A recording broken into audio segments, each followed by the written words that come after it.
முதல் நிலத்தடி ரயில் மாதிரி சேவை.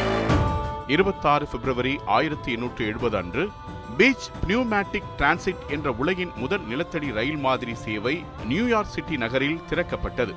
இது ஒரு முழுமையான பொது போக்குவரத்து அமைப்பாக இல்லாமல் புதிய தொழில்நுட்பத்தை மக்களுக்கு அறிமுகப்படுத்தும் ஒரு சோதனை முயற்சியாக இருந்தது.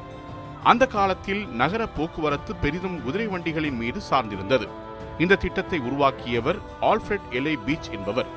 அவர் ஒரு கண்டுபிடிப்பாளரும் பதிப்பாளரும் ஆவார்.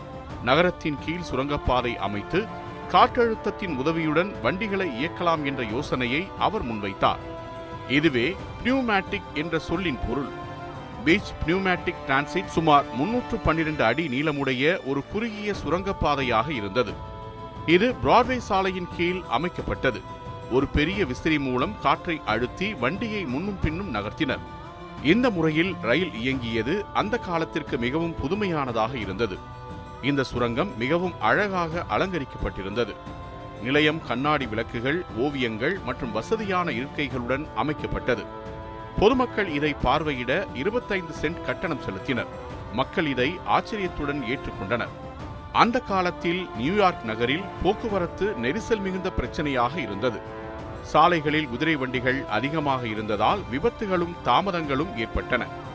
இதற்கு தீர்வாக நிலத்தடி ரயில் அமைப்பை பீச் முன்மொழிந்தார்.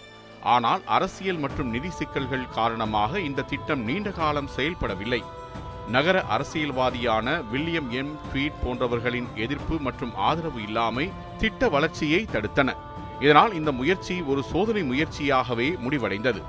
பீச் பினியூமேட்டிக் டிரான்சிட் திட்டம் சில ஆண்டுகள் கழித்து மூடப்பட்டது. இருப்பினும் இது உலகின் முதல் நிலத்தடி ரயில் யோசனைகளில் ஒன்றாக வரலாற்றில் முக்கிய இடம் பெற்றது.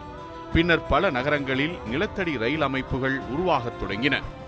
இறுதியாக 1870ஆம் ஆண்டு தொடங்கிய இந்த சிறிய முயற்சி இன்று உலகம் முழுவதும் பரவியுள்ள நவீன மெட்ரோ ரயில் அமைப்புகளுக்கான அடித்தளமாக அமைந்தது. நியூயார்க் சிட்டி நகரில் பின்னர் உருவான பெரிய மெட்ரோ அமைப்புகளுக்கு இது ஒரு முன்மாதிரியாக இருந்தது.